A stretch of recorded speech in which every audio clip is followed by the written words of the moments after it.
For 10 long years, a single question has haunted the skies. Where is Malaysia Airlines Flight 370? It vanished in the middle of the night, with 239 people on board, leaving behind no distress call, no confirmed wreckage for years, just silence. And in that silence, theories multiplied. Some blamed the pilots, others whispered about hijacking, some even pointed to government cover-ups. But now, after a decade of dead ends, that silence will finally be broken. Because for the first time, a growing number of experts believe they know where it is. And this time, they have the data to back it up. This isn't just another wild theory. This is the closest we've ever been. In this video, we're diving into the new evidence, the renewed search, and why this will be the year MH370 is finally found. The ocean has kept its secret long enough. It was supposed to be a routine flight. On the night of March 8, 2014, Malaysia Airlines Flight 370 took off from Kuala Lumpur, headed for Beijing. 227 passengers, 12 crew members, and nothing out of the ordinary, until it all went dark. Somewhere over the South China Sea, the plane vanished from civilian radar. No distress call, no mayday, just silence. At first, there was confusion, then panic, and soon, the world was watching what would become one of the most baffling aviation mysteries of all time. Military radar later picked up something strange. MH370 had made a sharp left turn. It crossed back over the Malaysian peninsula, then out over the Andaman Sea, before disappearing again. This wasn't just a crash. It looked like a ghost flight. Deliberate, silent, and vanishing into thin air. But what really fueled the mystery was what came next. Inmarsat, a British satellite company, detected a series of faint handshakes between MH370 and a satellite orbiting 22,000 miles above the Earth. These hourly pings didn't give an exact location, but they did draw a curve, a possible path the plane might have taken as it flew south over the Indian Ocean. This curve became known as the Seventh Arc, a vast, crescent-shaped area stretching thousands of kilometers across the southern Indian Ocean. And so began one of the largest, most expensive, and most challenging underwater searches in human history. For years, search vessels combed the ocean floor, some mapping it for the very first time. They scanned more than 120,000 square kilometers of seabed, roughly the size of Pennsylvania. And they found nothing. No wreckage, no fuselage, not even a seat cushion. It was as if the plane had vanished into another dimension. But then, hope. In 2015, a piece of debris washed up on Reunion Island, off the coast of Africa. A wing flaperon, confirmed to be from MH370. Over the next few years, more pieces turned up across the western Indian Ocean. Mozambique, Madagascar, Tanzania. The plane had crashed. That much was finally clear. But the ocean had scattered its remains over thousands of miles, like breadcrumbs spread by the wind. Still, one critical question remained. Where exactly did it go down? For nearly a decade, that question haunted investigators, families, and aviation experts alike. And it's led to countless theories, from mechanical failure to hijacking, to even bizarre conspiracy claims. But in the noise, one truth kept resurfacing. The answer is out there, somewhere near that seventh arc. And now, after 10 long years, we are closer than ever to finding it.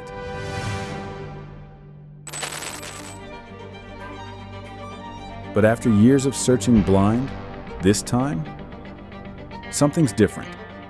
We're not just guessing anymore. We're not chasing ghost signals or distant debris. For the first time since MH370 vanished, we have real clues and the tools to follow them. Let's start with the man who cracked open a new theory using something no one had seriously considered before. Radio signals. Malaysia 370, good morning. Richard Godfrey, an aerospace engineer and accident investigator, spent years poring over a type of data called WSPR, short for Weak Signal Propagation Reporter. It's basically a global network that tracks radio signals bouncing off the atmosphere. Normally, it's used by amateur radio enthusiasts. But Godfrey saw something else in it. A way to track aircraft without radar. He discovered that planes, including MH370, leave subtle fingerprints as they disrupt these signals while flying through the air.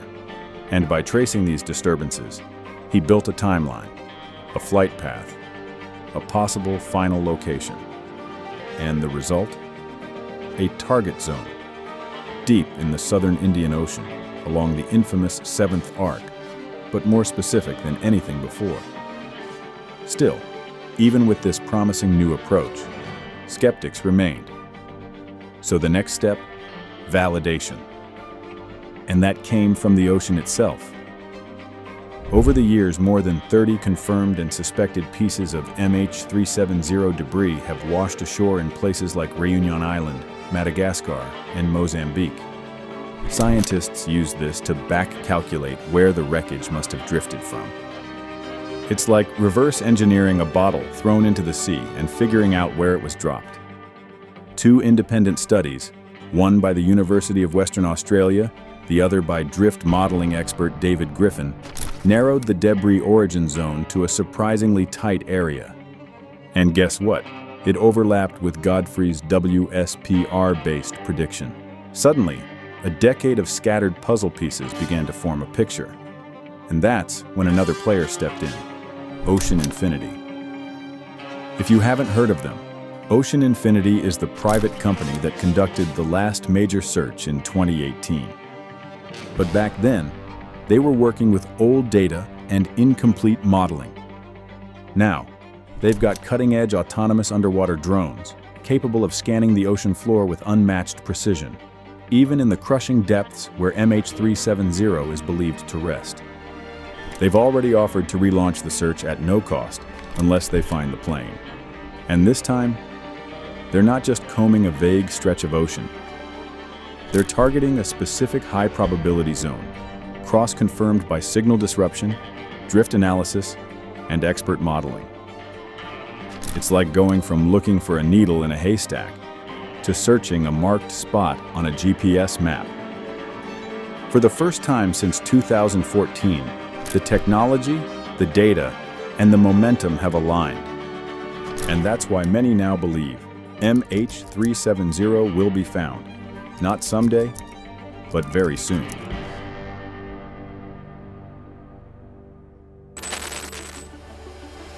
In the years following MH370's disappearance, the world launched one of the most expensive and extensive underwater searches in history. They had satellites, ships, submarines, even military-grade sonar scanning the seafloor. And still, nothing. So how did we miss a 200-ton aircraft? The answer isn't just frustrating, it's chilling. Because we were looking in the wrong places. And even when we were close, we weren't close enough. After MH370 vanished from radar, investigators relied on a series of faint satellite handshakes, pings between the aircraft and a satellite owned by Inmarsat. These weren't exact coordinates. They were more like echoes in a canyon, vague, indirect, and wide open to interpretation.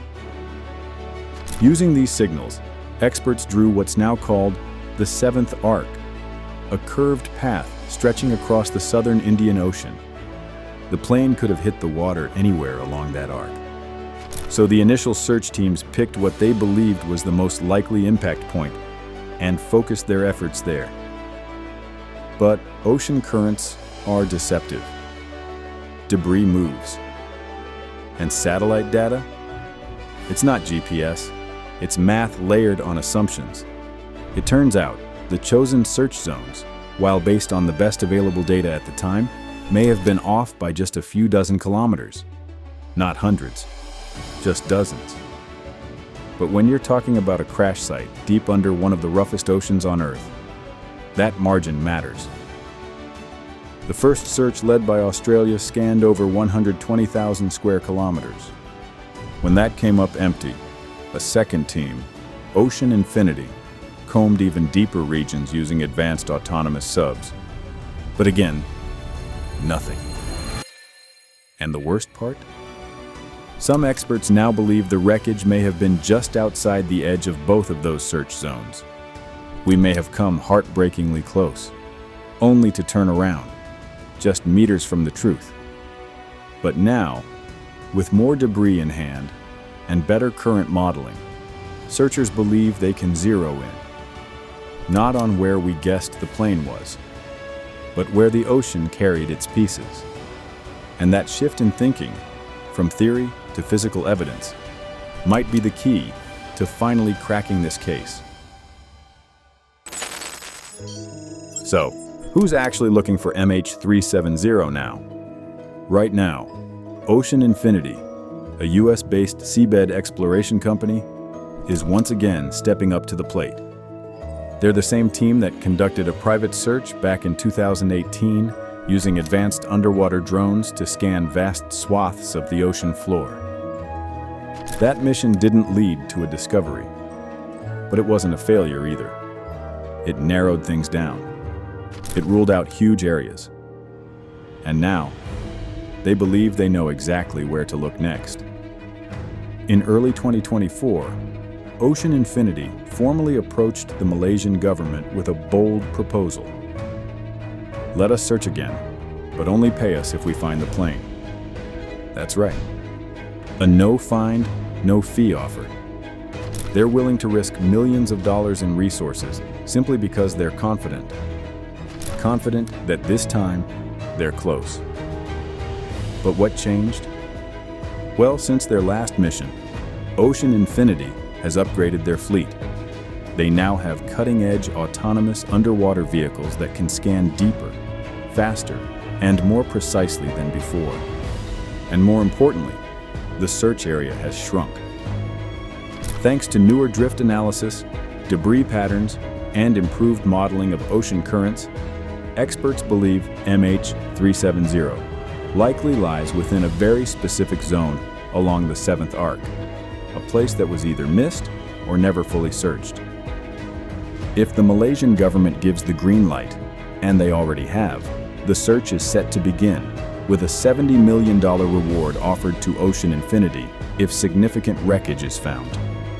Families of the victims, aviation experts, and even casual observers are holding their breath. Because this isn't just a hunch. This isn't another theory thrown into the wind. This is data-driven. This is targeted. And for the first time in over a decade, this feels real. The question now is, will this be the breakthrough we've all been waiting for? With the search officially back on, we might finally be weeks, not decades, away from the truth. For the families of those on board MH370, this search isn't just about finding wreckage or solving a mystery. It's about closure. It's about finally knowing what happened to their loved ones. Imagine living for over a decade with nothing but questions, speculation, and uncertainty.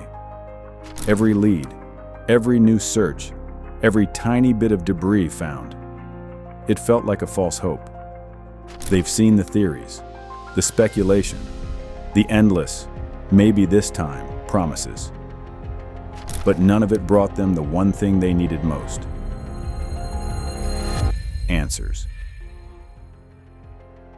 And so every year that passes without a resolution, it deepens the wound. For the families, it's not just about the plane being lost. It's about what the loss means to them personally. To never know what happened. To never have a place to mourn. But now, there's a reason to believe that this might be different. This isn't just about more theories. It's about real progress, new technology, real data. and the people who are now committed to bringing closure to this story once and for all. The new search plan isn't some pie-in-the-sky guesswork. It's grounded in science, backed by years of research, and powered by technology that could uncover answers that have eluded us for so long. For the first time, experts believe they're closing in on the truth, one that's been buried beneath the waves for over a decade. The ocean, with all its mysteries, has kept its secrets. But perhaps, just maybe, it's finally ready to give them up. As we stand on the edge of this new search, there's a question that lingers. Will this truly be the breakthrough we've all been waiting for? Could this be the moment when MH370 finally comes home? Or is it just one more attempt in a long list of failed searches? The truth may be closer than we think, but whether we'll ever uncover it, only time will tell.